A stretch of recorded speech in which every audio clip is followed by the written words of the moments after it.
چکوال کے بے باک، نہ ڈر، حوصلہ اور حقیقی صحافت کے علمبردار صحافی۔ چکوال کے پہلے شہیدی صحافت یونس اعوان مرحوم کے سال ثواب کے لیے ترنگ پریس کلب کے زیر اہتمام تعزیتی ریفرنس کا انعقاد کیا گیا، جس میں ضلع بھر کے نامور صحافیوں نے شرکت کی۔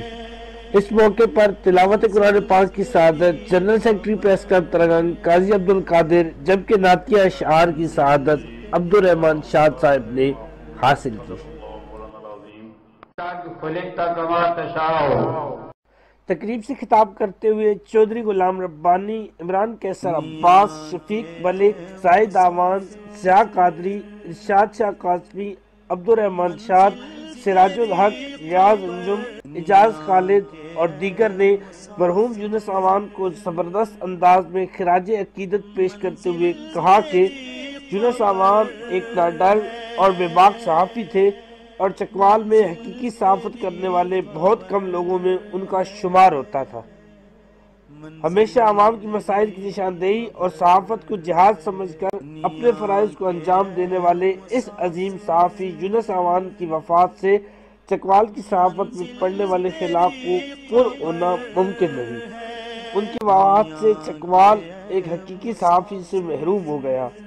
مگر اب ضرورت ہے تو یونس اعوان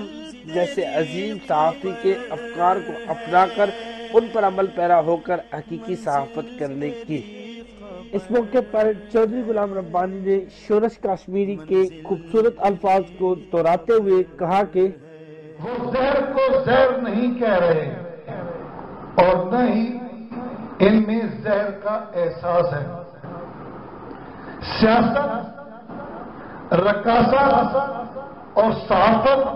منیا ہو کر حکومت کے بالا خانے پر جا بیٹھی ہے۔ میں اردو زبان سے ایسے الفاظ نکال دینا چاہتا ہوں جن سے بوئے سلطانی آتی ہو، ایسے فکرے ختم کر دینا چاہتا ہوں جو انسان کو انسان کی دہلیز پر جھکاتے ہیں، انسان کو انسان کی دہلیز پر جھکاتے ہیں قاضی صاحب،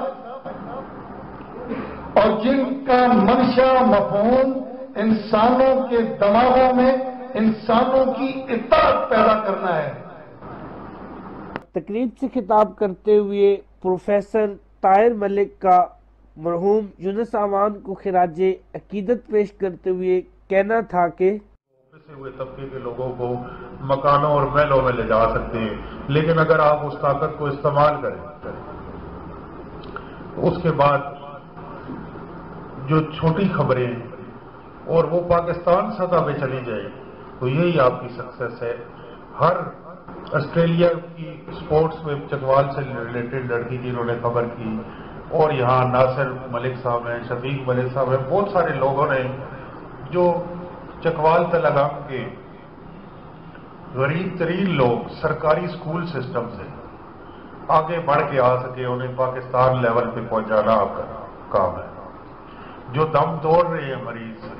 اور جو یہاں سٹی اسپتال کے فنڈ لاہور چلیں گے،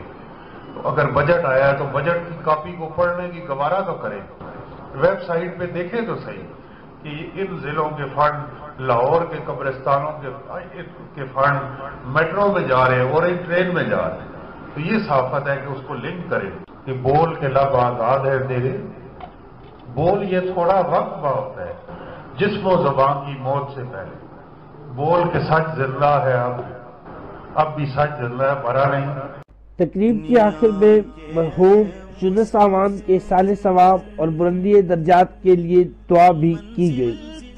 کیمرہ مین محمد وحید اور باسط اعوان کے ساتھ اکرم نور چترالوی، تلنگ۔